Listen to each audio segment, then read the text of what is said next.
and you get to blouse your boots. So you actually look like a Marine for the first time.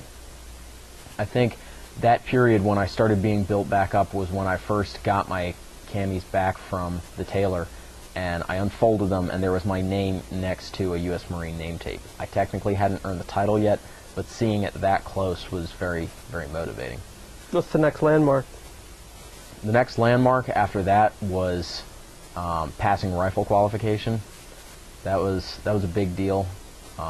Obviously, looking back on it now, I don't really think it was, but at the time, firing a rifle wasn't for the first time I'd fired a weapon, but under such conditions it was. I'd never engaged a target at the ranges we were shooting at. Marine Corps qualifies at ranges up to 500 yards, and that's basically... Had you had experience previous with a weapon? I had, but not extensive. I would not call myself an expert by any means. I didn't know how to take the weapon apart when I got to boot camp. There's some people who go into these types of things with previous knowledge, and I didn't have that kind of background. But I think there is, and the marksmanship instructors down there tell you that it's, they actually prefer someone coming in who has less experience with a weapon, because then they can train them the way they want them to learn, rather than that person bringing in bad habits and having to break them of those. So I guess that was possibly an upside to look at it. But like slate they can fill in? Exactly. So what was graduation, or as you got close to graduation, was there any point at which you thought, I'm going to graduate, I'm going to finish for certain? Yes. After we got back, the defining moment in Marine boot camp is the Crucible.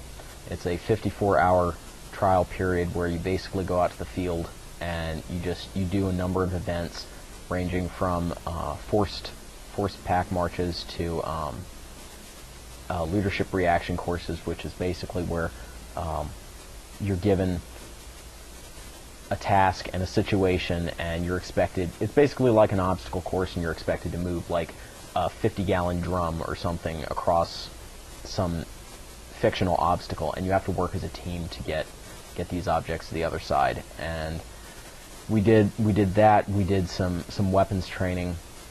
We did a number of things, and it was strenuous physically and mentally, but I remember thinking as I was doing it that it was not nearly as bad as I'd expected it to be, and when it was all done, I kind of looked back a little bit and laughed, because it was really not that hard. How about the team aspect of it? You have to do it in a team or squad or whatever it is. Was that as challenging as the physical aspect?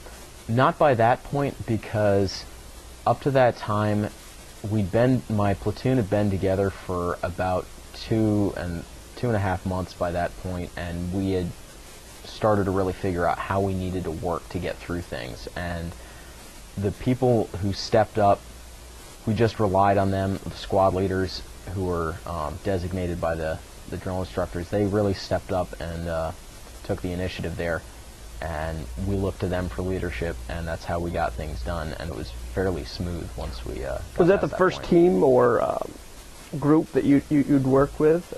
Because homeschooling or participation in sports or whatever, I mean, is that the first real...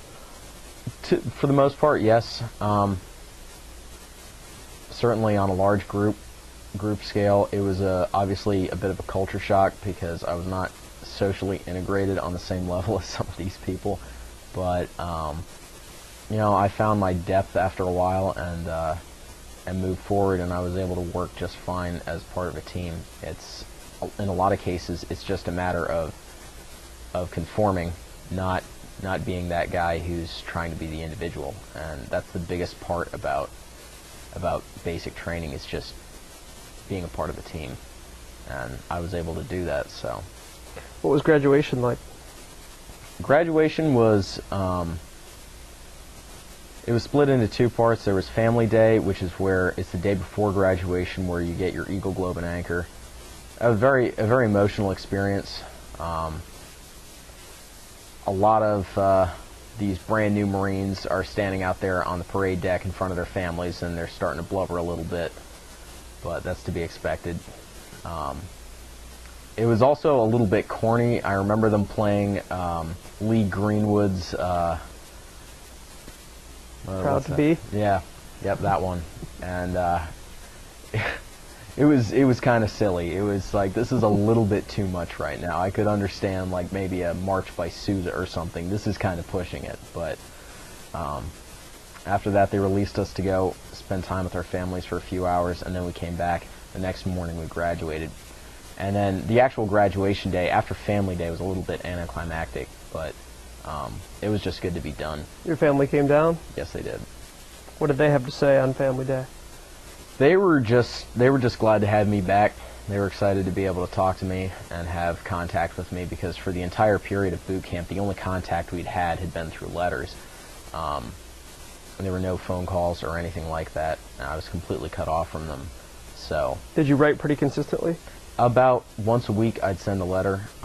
Sundays were my day to send a letter because we'd get cut to religious services, and I basically made a point of every other Sunday I'd try and go to a service, and the Sundays in between I'd spend writing, because we were just given free time to do whatever we needed to do. Okay. Did you know the unit that you were headed to upon graduation? I mean, you still have more training to come, right. But did you know where you were headed? No, I had no idea. All I knew was I was going to Camp Geiger, North Carolina, for infantry training at School of Infantry. Do you think that the Geiger School adequately prepared you for what subsequently came on? It did what it needed to do within the confines of military doctrine. It took care of all the basics, and it laid the groundwork. But the actual skills that I developed, those would not come until I actually reached my unit and trained with other Marines. I remember thinking on graduation day from infantry training battalion, looking around at myself and my peers and thinking, this is what makes up the Marine Corps. Mm-hmm. Because the people I was surrounded with were a bunch of goofballs.